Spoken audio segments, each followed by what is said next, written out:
El tema que les traigo hoy tiene que ver con tiempos de destete, que creo que es un tema que debemos cuestionarnos como grupo que estamos dentro de la producción porcina en Chile, ¿sí? Probablemente tanto para los consumidores como para nosotros que trabajamos en cerdos, el tema del alojamiento en cerdas es una prioridad, ¿sí? Es algo bastante impactante en términos de imagen y es lo primero que le llega al consumidor y es el próximo paso que nosotros estamos tratando de implementar con gestaciones grupales. Pero esto viene detrás, ¿sí? No sé qué es lo que pasa con la presentación, pero esto viene detrás y tenemos que cuestionarnos los destetes a 21 días. Porque sacando a la cerda, y que lógicamente es impensado seguir manteniendo a los animales en esas condiciones, en esa restricción de movimiento, el próximo paso sí o sí tiene que ser el momento de mayor estrés en la producción de un animal que está creciendo, que es el destete, ¿sí? Y para eso primero tenemos que pensar en cómo es el cerdo en ambiente natural o cómo era el jabalí en ambiente natural.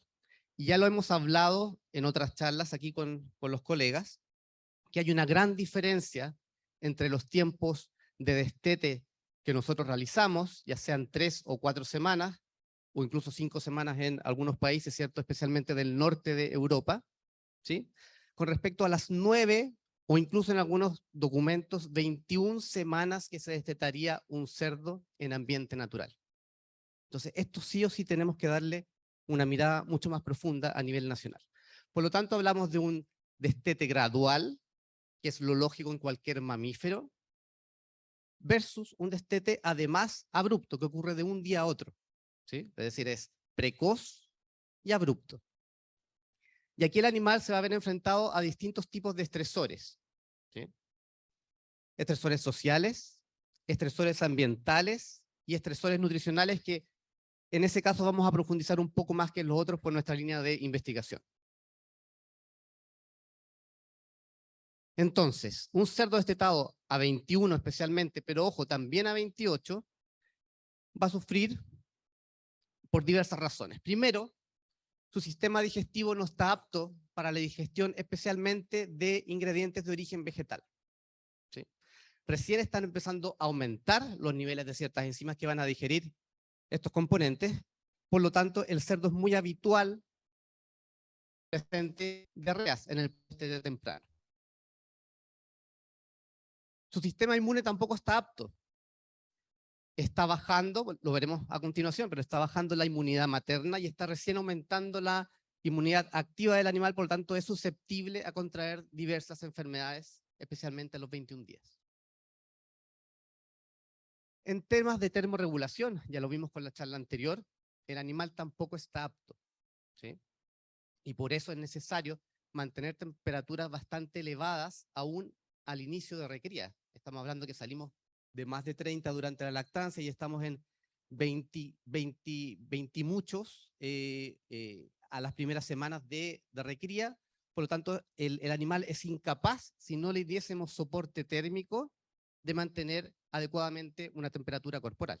De hecho, se comporta como un poiquilotermo durante las primeras 3 semanas. Su temperatura corporal es bastante similar a la temperatura ambiental. Separación materna, ¿para qué hablar? ¿Sí? Es un animal que se separa a las 3, 4 semanas de su madre, generando estrés en los lechones y en la madre. Transporte, que también es otro estresor, dependiendo del tipo de sistema que nosotros estemos hablando, si queda más cerca o más lejos la etapa de recría.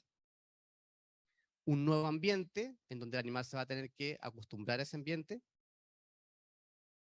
Nuevos compañeros de corrales, ¿sí? Que también lo hemos visto en charlas, que sí o sí el animal va a establecer interacciones agonistas para un nuevo orden jerárquico y eso va a llevar a, lógicamente, estrés en los animales. Y finalmente, como ya les dije, profundizaremos un poco más en esto, una nueva alimentación, ¿sí?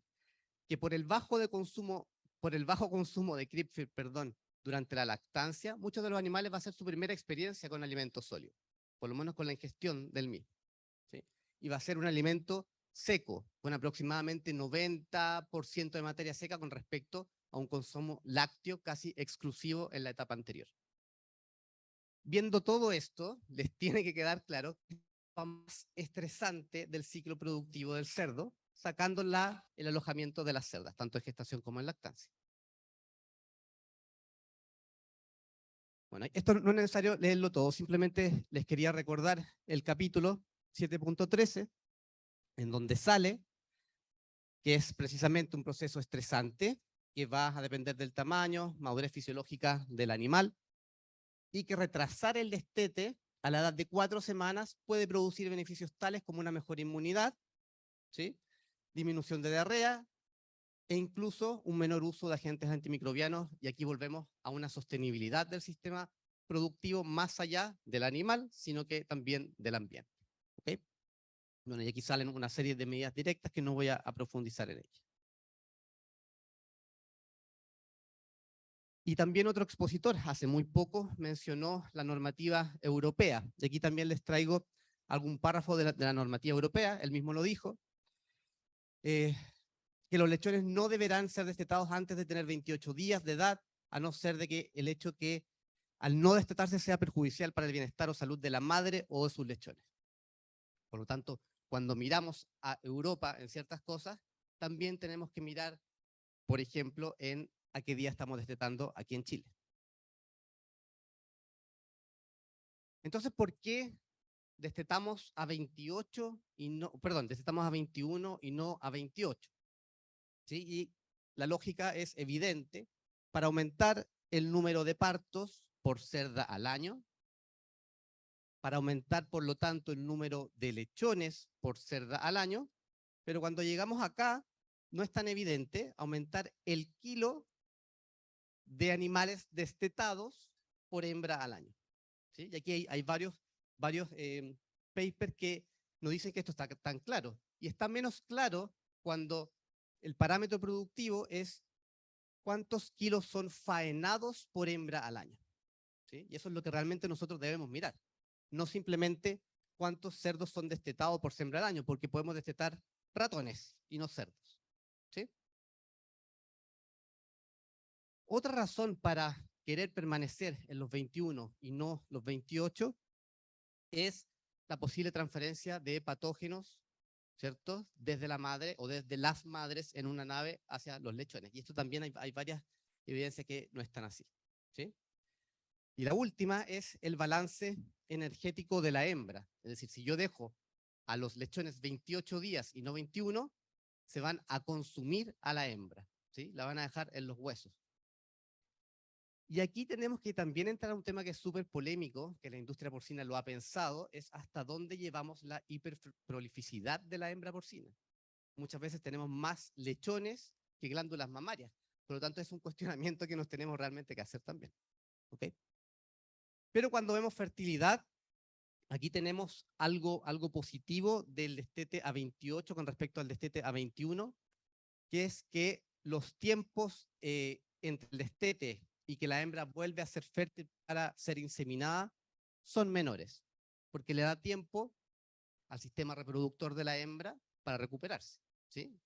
Mientras menos tiempo, aquí como lo vemos en la figura, eh, en la tabla, mientras menos tiempo permanecen las hembras en lactancia, mayor va a ser el tiempo, ya que esto se va reduciendo a medida que voy aumentando los días de lactancia, mayor va a ser el tiempo entonces entre que es destetada y vuelve a estar apta para una nueva inseminación fértil, ¿sí? Con resultado de preñez.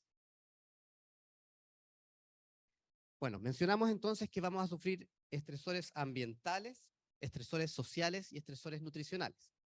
Con respecto a los estresores ambientales, algo dijimos: termorregulación. Son bastante bajas, especialmente a los 21 días, las reservas de tejido adiposo de los lechones. ¿Sí? Por lo tanto, al animal le cuesta mucho más regular su temperatura y sufre especialmente de frío, y por eso las temperaturas altísimas en estas etapas. Tiene menores reservas de glicógeno, ya sea a nivel hepático o muscular. Y se menciona, como ya se lo mencioné, que se comporta como poiquilotermo. No es poiquilotermo, pero se comporta como poiquilotermo las primeras 3 semanas. Y recién a partir de la cuarta semana, aprox, ya empiezan a funcionar relativamente bien sus mecanismos de termorregulación. La inmunidad también algo mencionamos, que son susceptibles a patógenos por una baja inmunidad materna, por lo menos ya empieza a disminuir y se empieza a evidenciar.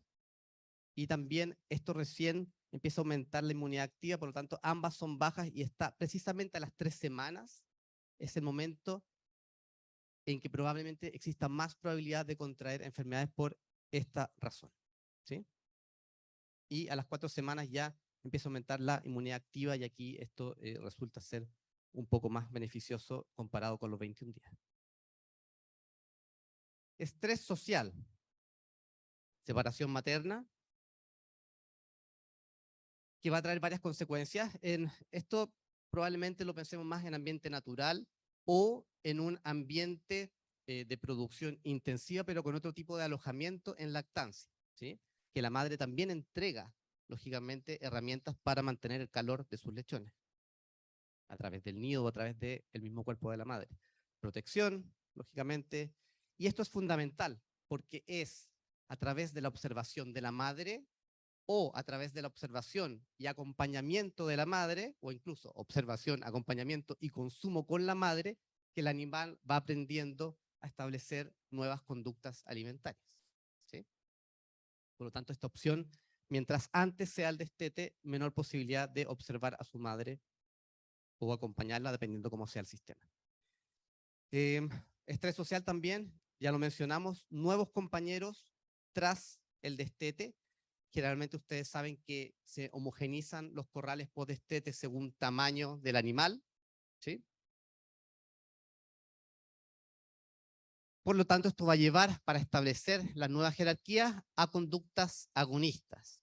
La jerarquización aproximadamente dura entre 24 y 48 horas, no debiese durar más que eso, es un proceso completamente natural, se tiene que realizar para que posteriormente los animales no peleen cada vez que tienen un recurso que no es ad libitum y está disponible en el corral, ¿sí? Y para eso tienen que establecer jerarquía. Ok.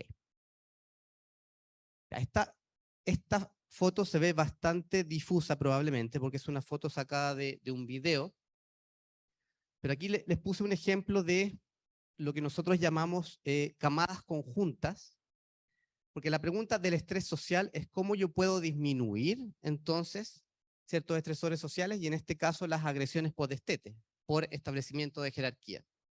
Y yo sé que algunas empresas han realizado este manejo, no sé si hay alguien presente acá que lo haya realizado. Esto es más antiguo que el hilo negro, esto es como de los años 60, 70 probablemente, pero que resurgió hace unos 10 años aprox. Nosotros también hemos hecho investigaciones en esto, y es simplemente sacar la barrera que une dos maternidades, dos o más maternidades, ¿sí? Lo más frecuente es que se haga y que solamente se saque una barrera y no más de una. Pero también existen experiencias científicas sacando 3, o existen experiencias nacionales, que no sé si aquí está presente la veterinaria, de sacar toda la línea de producción, todas las barreras de toda una línea, ¿okay? Con buenos resultados, al parecer. No tengo los datos cuantitativos ahora. ¿Qué es lo que permite sacar la barrera? Primero, es un manejo poco costoso, ¿sí? Es simplemente retirar la barrera. Los productores no tienen que tener tanto temor, por lo tanto, que eso va a incurrir en un gasto que al final del día no les lleguen los números. ¿Qué es lo que pasa al sacar la barrera? Los lechones comparten un espacio común, aunque sean de camadas distintas, ¿sí? Van a aprovechar este espacio, van a compartir y van a establecer mayor número de interacciones sociales. Si tenemos una camada de 12, aprox, si antes compartían con 11, ¿cierto? Ahora van a compartir con 12 más 11, 23. ¿Sí? Por lo tanto, existe una mayor socialización del animal, lo cual en el post-destete lo va a llevar a disminuir los tiempos para establecer jerarquías y disminuir el número de lesiones también asociadas a conductas agonistas, que lo veremos a continuación. Sacar la barrera también tiene otro beneficio, que da más espacio para el arranque de lechones frente a posibles aplastamientos de la hembra, que es la principal causa de mortalidad en lactancia. ¿Sí? Por tanto, tenemos beneficio de reducción de conductas agonistas en el post-destete y disminución probable de mortalidad por aplastamiento en lactancia. ¿Ok? Eso. Aquí hay un trabajo que nosotros hicimos el 2012, precisamente donde mostramos esto, una disminución de interacciones agresivas. En rojo tenemos aquellas camadas que fueron retiradas las barreras entre dos camadas, y en negro están las barreras clásicas, ¿sí? Tenemos una reducción entonces de interacciones agresivas post-destete, un aumento de interacciones positivas post-destete, una disminución de lesiones severas post-destete, bueno, todo esto es post-destete, y una disminución de lesiones moderadas también post-destete, durante recría temprana. De esto hay varios trabajos, ¿sí? Watanabe en el 97 tiene un trabajo bastante interesante, Salazar el 2018, y así varios trabajos de camadas conjuntas han demostrado que a lo menos, y esto es importante, a lo menos no existen diferencias productivas entre los tratamientos. Y al no existir diferencias productivas entre los tratamientos y sí existir un beneficio en el bienestar de los animales, lógicamente que tenemos que incentivar este tipo de manejo. Estrés nutricional, consumo de agua. No necesariamente los animales van a tener una memoria de consumo de agua, por dos razones. No todas las instalaciones tienen chupetes instalados en lactancia, porque suponen, y tienen lógica, que la hidratación viene desde el consumo lácteo. ¿Sí? Por tanto, algunas instalaciones dicen, ¿para qué tener chupete? Si es que van a estar hidratándose con la leche. Aún así, el colocar el chupete va a facilitar el reconocimiento de los mismos chupetes o de chupetes similares en el post-destete, ¿sí? El cerdo no solamente tiene que aprender a comer tras el destete, también tiene que aprender a tomar agua, ¿sí? Perfecto. En el post-destete temprano, un exceso de consumo de agua puede generar edema. Y estos son resultados bastante interesantes que se presentaron en un congreso este año, en el DPP, Digestive Pig Physiology, en donde no se explicaba mucho los índices de conversión, porque mágicamente un animal podía aumentar de peso sin comer, y estudios donde hacían tipos de metaanálisis fueron descubriendo que esto probablemente se debe a la aparición de edemas en probablemente la primera semana post-destete. Entonces hay que tener también cuidado con la interpretación de resultados productivos en los primeros días post-destetes con respecto al peso de los animales. No porque hayan aumentado peso significa que estén comiendo. Sí o sí, el consumo va a ser una medida de las mejores en el post-destete temprano. Y como grupo de investigación recomendamos, lógicamente, sí o sí, dar agua en lactancia, porque generas una memoria de consumo hídrica. ¿Ok? Con respecto al alimento, el animal, al igual que nosotros, al igual que el ser humano, va a sufrir de neofobia. Si el animal no conoce el alimento, y lo más probable es que no lo conozca porque ha estado consumiendo leche casi exclusivamente, a pesar de que se le entregue CRIPFEED, va a sufrir de neofobia, y frente a la neofobia va a disminuir o detener el consumo post-destete. Y esto ustedes lo deben conocer de sobremanera. Ya hablamos del déficit en cuanto a las enzimas digestivas, especialmente al día 21 comparado con el 28, por lo tanto esto también va a traer una problemática. No va a tener memoria de consumo y nuevamente, según nuestro grupo de investigación, es completamente necesario la utilización de CRIPFEED.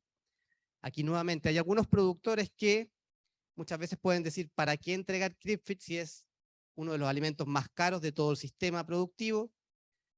Existe una gran variabilidad intracamada y entre camadas, existe un muy bajo consumo, especialmente a día 21, a destetes a día 21 con respecto a destetes a mayor edad. ¿Para qué voy a gastar tiempo y dinero en entregar CRIPFEED? Bueno, la entrega de CRIPFEED genera una memoria de consumo que es bastante relevante, como lo veremos a continuación.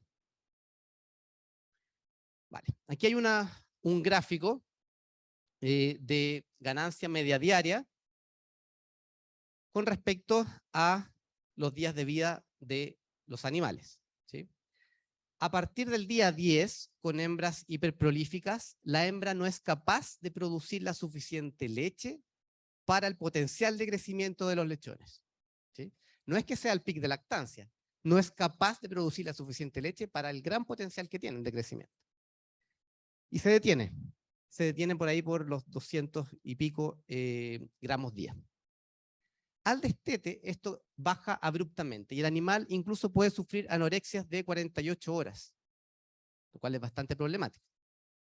Y se va recuperando poco a poco hasta recuperar las ganancias que encontrábamos previas al destete. Esta es la etapa probablemente de mayor problemas, como ya lo dijimos, en cuanto a estrés y en cuanto a consumo de alimentos. El crib feed, a pesar, como les dije, que existe una gran variedad dentro de la camada y entre camadas y un muy bajo consumo, el beneficio que tiene a día 21 incluso es generar una continuidad sensorial en los animales. ¿Sí? Es decir, disminuir el efecto de la neofobia post-destete. Necesitamos que los pocos días que está en lactancia tenga algún grado de experiencia con alimento. Como ya les dije, en ambiente natural va a ir aprendiendo conductas alimentarias junto a la madre, explorando, pero aquí no hay ninguna posibilidad al destetarlos abruptamente a día 21. Por lo tanto, cualquier ayuda que le demos va a ser bastante beneficiosa para el bienestar de estos animales. Hay una discusión, sí, bueno, es que esa discusión ya está más o menos saldada, de cuánto ayuda el crib feed a complementar esta leche que no es suficiente de llegar al potencial del crecimiento de los lechones a partir del día 10. Y la respuesta es poco. ¿Sí? No tenemos que mirar el crib feed como un complemento al consumo lácteo para un mayor crecimiento de los lechones. Tenemos que mirarlo como un efecto posterior, como el efecto benéfico que va a traer especialmente al post-destete. Un estudio bastante interesante de varios estudios, este es uno relativamente reciente, ya se van a cumplir 8 años, ¿no? Es ver si los lechones son buenos consumidores, si son semiconsumidores o si no son consumidores de crib feed y el efecto que esto tiene en la ganancia media diaria post-destete. ¿Sí? ¿Cómo se hace esto? Se hace marcando el alimento con colorantes y después buscando a través de hisopos rectales si las heces están teñidas o no. Y los podemos clasificar en buenos comedores, comedores intermedios o no comedores. Y aquí vemos un claro efecto cuando son comedores de crib feed, ¿sí? Sobre los gramos al día los 2 primeros días post-destete. ¿Sí? Y los no comedores, aquí tenemos una disminución bastante significativa y con diferencia. Y lógicamente que el consumo de crib feed va a estar relacionado con la edad a la cual se destetan los animales. Siempre me gusta presentar esta figura porque también es bastante aplicada. Un día estábamos haciendo un experimento en Barcelona y estábamos trabajando con crib feed durante un experimento X, que la idea era llegar al post-destete con ninguna clave sensorial anterior al destete extra, de la que ya traen los propios ingredientes, ningún aroma añadido, ningún núcleo aromático. ¿Okay? Y un día nos llama la cuidante de la granja y nos dice que mágicamente los animales están consumiendo muchísimo crib feed con respecto al historial de consumo que tenían esos animales. Ella no sabía cuáles eran los tratamientos, simplemente era la cuidante de los animales. Y la única diferencia entre ambos alimentos era que no llevaba núcleo aromático. ¿Sí? El que llevaba núcleo aromático, que era el historial de la granja, tenía mucho menos consumo que el que nosotros estábamos entregando, que no llevaba núcleo aromático. No sé si hay algún representante de la industria de aromas aquí. Espero que no. Pero tampoco quiero satanizar a los aromas. Todo depende de cómo nosotros los utilicemos. ¿Okay? Si los utilizamos a saco, entregar un aroma porque nosotros pensamos que es bueno y no tiene experiencia de consumo cualquier animal, lo que va a producir es neofobia. ¿Sí? Por lo tanto, comparando después en un experimento bastante controlado, un alimento blanco, ¿sí? Control, contra un alimento comercial con un núcleo aromático incluido. ¿Y qué significa un núcleo aromático incluido? Significa mayor costo del alimento. También. teníamos muchos mejores resultados de consumo en lactancia cuando no llevaba el aroma. Y esto lo replicamos después, nosotros añadiendo on top un aroma X, pero la lógica era la misma. Y también se produjo un mayor consumo del alimento blanco con respecto a un alimento con aroma. ¿Sí? Así que ojo cómo se utilizan los núcleos aromáticos, especialmente cuando el animal no tiene memoria de consumo anterior, no tiene experiencia, no tiene aprendizaje previo. Efectos productivos, peso, consumo medio diario, ganancias media diaria.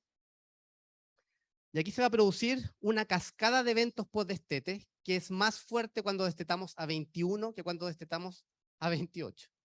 ¿Sí? Anorexia.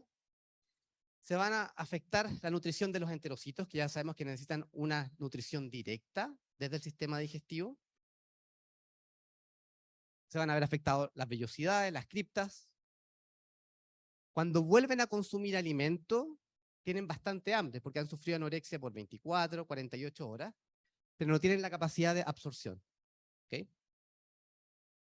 Tanto por enzima como por la destrucción de vellosidades y aumento de criptas, aumento de el crecimiento bacteriano, inflamación y algunas diarreas que pueden estar contaminadas.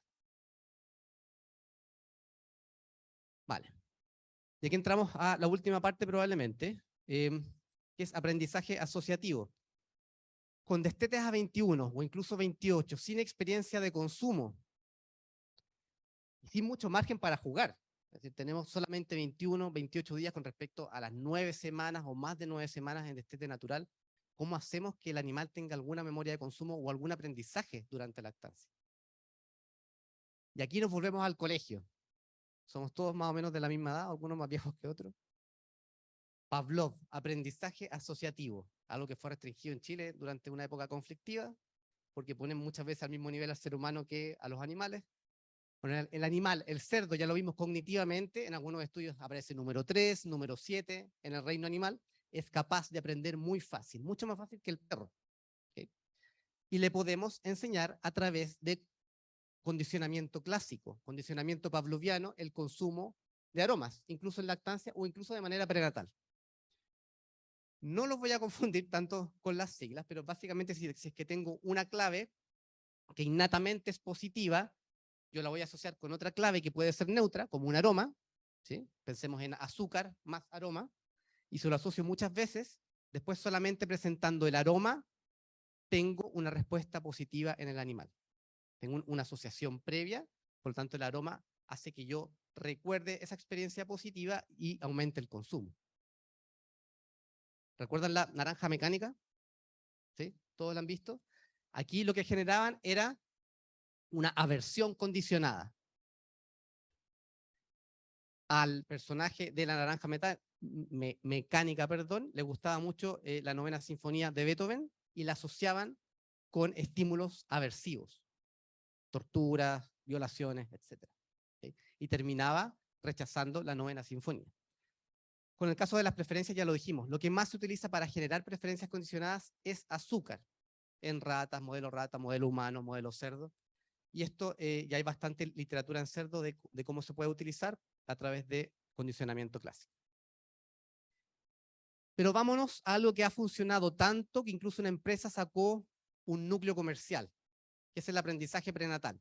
¿Y por qué ha funcionado? Porque es bastante fácil de aplicar para la industria. ¿Sí?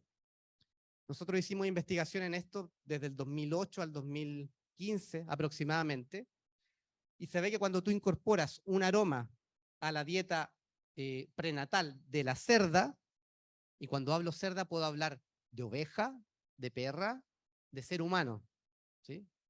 No cualquier aroma, tiene que ser capaz de traspasar la barrera placentaria, pero bastantes aromas. Voy a cambiar el ambiente prenatal. Esto ocurre especialmente en el último tercio de gestación.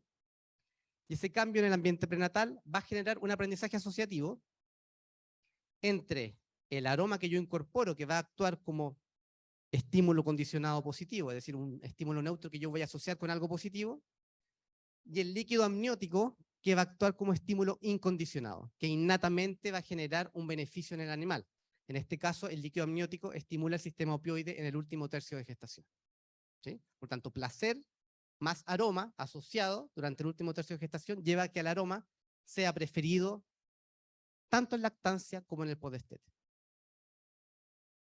Y como les dije, no voy a mencionar la empresa, pero ya hay una empresa que vende este núcleo aromático y que dice, tú como empresa de cerdo, tú como productor de cerdo, perdón, tienes que incorporarlo en gestación tardía y posteriormente tienes que incorporarlo especialmente en el podestete.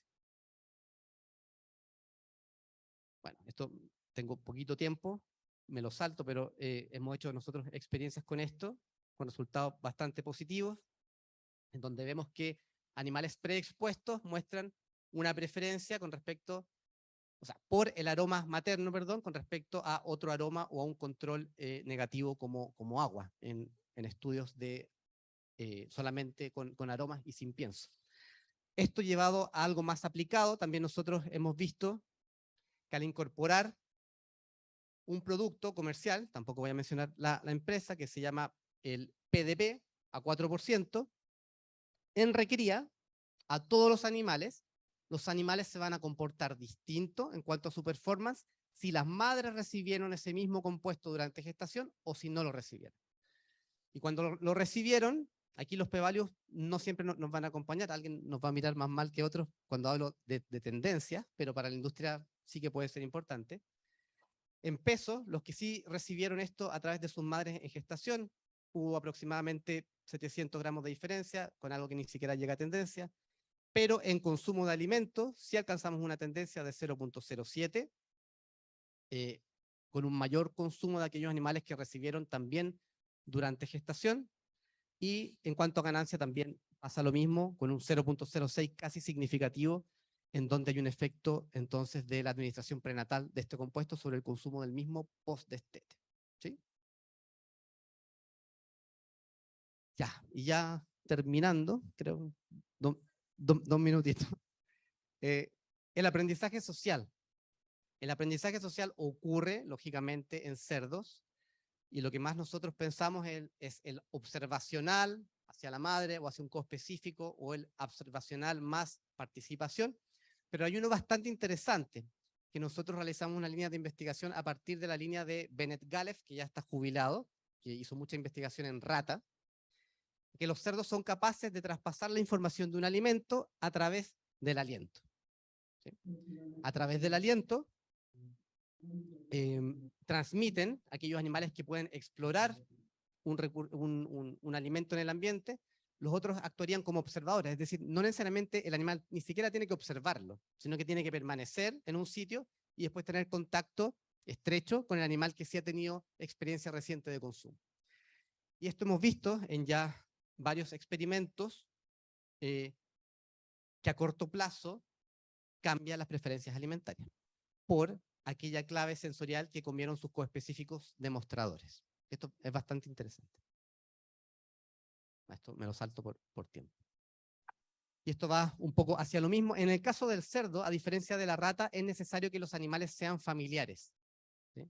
En el caso de la rata, da un poco lo mismo según todos los estudios de Bennett Galef. Bueno, aquí el animal tiene que ser familiar y probablemente tiene que ver con la atención que presenta por una nueva clave sensorial en un animal que ya es familiar. Si es que entran alguien por la sala aquí y ustedes lo conocen, probablemente lo miren un segundo y no le van a prestar atención. ¿Sí? Si entra alguien desconocido, ustedes lo van a mirar de pies a cabeza. ¿Sí? Cómo está vestido, que el pelo, que los zapatos, etc. Si es que entra alguien conocido, pero con algo distinto, que puede ser un sombrero rojo, su foco de atención solamente se va a ir hacia el sombrero rojo. ¿Sí? Y eso es lo que pasa aquí. Cuando un animal es desconocido, el cerdo explora todo el cuerpo del otro cerdo.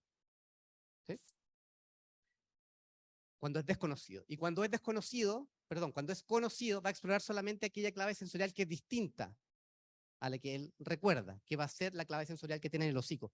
Por lo tanto, hay mucho más contactos hocico a hocico y funciona este aprendizaje social cuando los animales son familiares y no cuando no lo son. Y aquí solamente para recordar algunos estudios recientes que comparan días de destete. ¿Okay?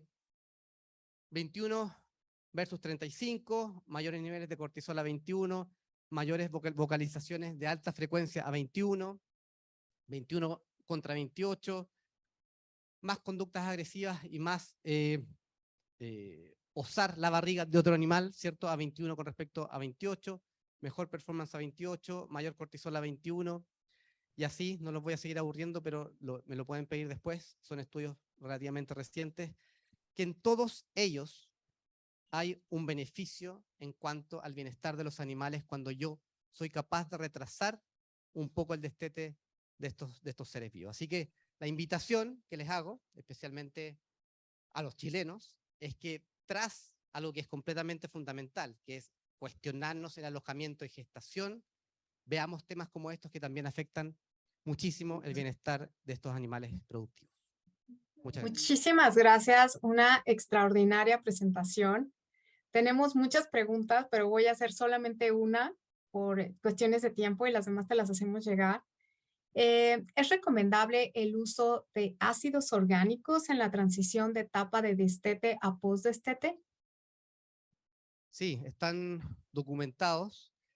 De hecho, ácidos orgánicos, probióticos, cualquier aditivo que facilite un poco esta etapa que, como ya vimos, es bastante abrupta, que tiene problemas que son fisiológicos, conductuales, etcétera, va a ayudar al animal a una mejor adaptación al consumo de alimentos. Y en este caso sí, los ácidos orgánicos ayudan. Perfecto, muchísimas gracias. Muchas Vale, felicidades por gracias. la ponencia, muchas gracias por acompañarnos.